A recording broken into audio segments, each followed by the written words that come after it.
into taking out student loans so that I could pay for just life. They said, Jade, you're going to need new clothes.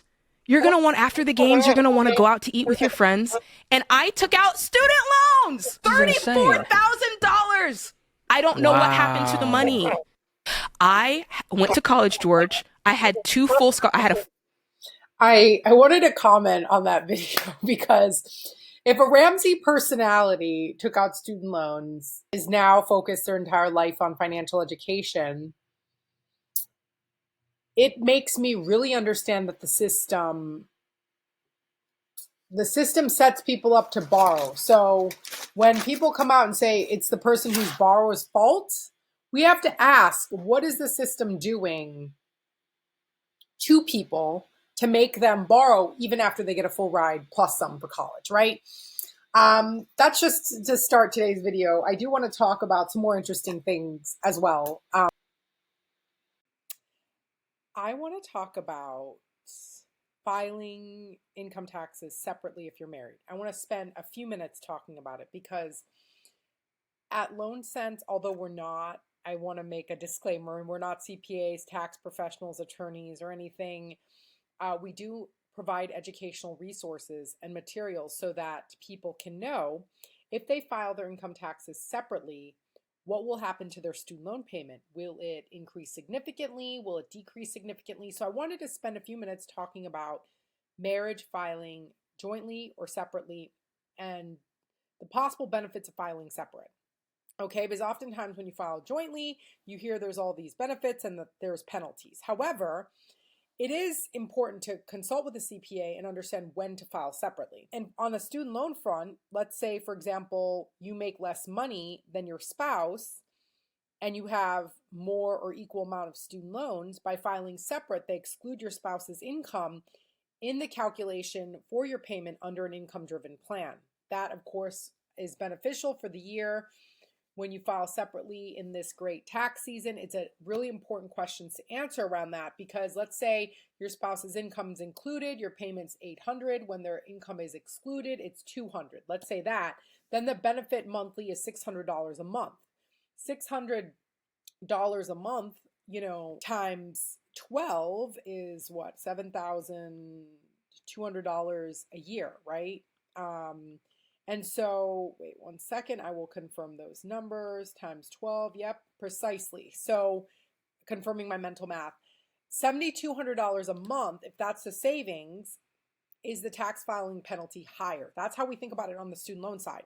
I did want to go over some articles. I summarized some articles online when filing separately may matter in other regards as well outside of student loans. So, for example, if filing jointly leads you to be in a higher tax bracket and you end up having to pay a higher percentage of taxes, filing separate may be advantageous.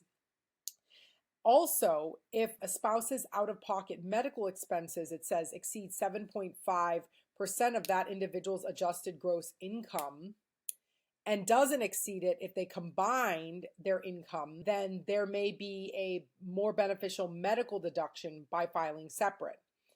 Also, when a couple experiences losses from a federally declared disaster, I'm in the state of Florida, so Hurricane Helene and Milton, for example, and filing separately makes it possible to claim deductions and lower the overall bill. That's a reason to file separately.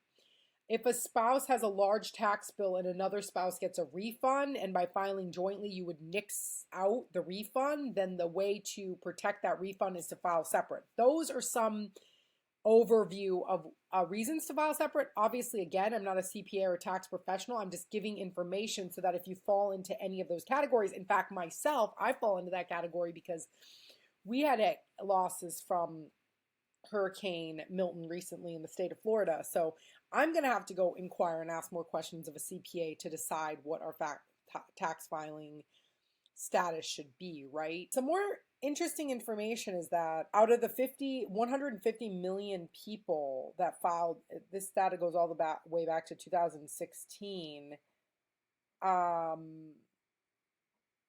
3 million filed separately. So it's not that big of a thing. but the majority of married individuals do file jointly.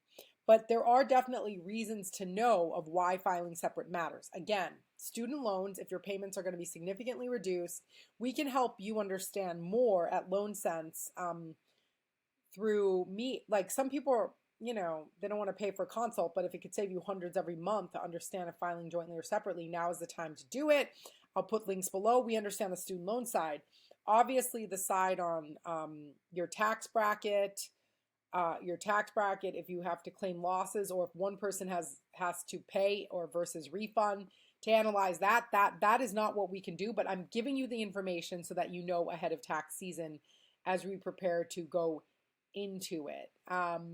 I highly encourage people to gather their docs and try to file early, especially if you have a refund. Why extend and not file if the government owes you money or you're going to get something back, because that's just more time you don't have that refund, right?